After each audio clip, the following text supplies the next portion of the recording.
Friends ఈ వీడియోలో నేనైతే అవజ్జాయి ఉంది కదా, అవజ్జాని అయితే వెలిగిస్తాను. మనం నార్మల్గా అయితే సీసాలో పెట్టి వెలిగిస్తే పైన కళ్ళి వెళ్తుంది. కానీ ఇప్పుడు మనం ఈ వీడియోలో నేను మాత్రం అయితే ఇక వెలిగించి అయితే నీటి లోపలికి వెళ్ళనిస్తాడు. నీటి లోపలికి వెళ్ళి పేలుతుందో లేదా మనం ఈ వీడియోలో తెలుసుకుందాం. మీరు కనుక వీడియోని లైక్ చేయలేదు వీడియోని లైక్ చేయండి, ఛానల్ని ఫస్ట్ టైం చూసినది సబ్స్క్రైబ్ చేసుకోండి. ఇప్పుడైతే మనం వెలిగించి అయితే నీటి లోపలికి అయితే పంపిద్దాం.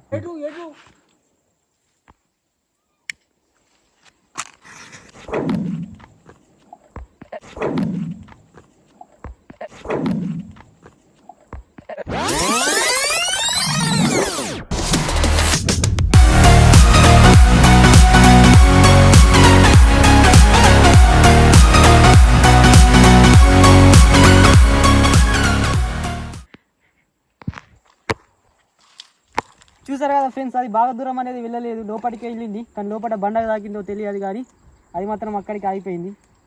ఫ్రెండ్స్ మీకు కనుక వీడియో నచ్చితే వీడియో లైక్ చేయండి, అలాగే మీరు కనుక ఛానల్ని ఫస్ట్ టైం చూసినట్లయితే సబ్స్క్రైబ్ చేసుకోండి. మరో వీడియోతో మీ ముందు ఉంటాను.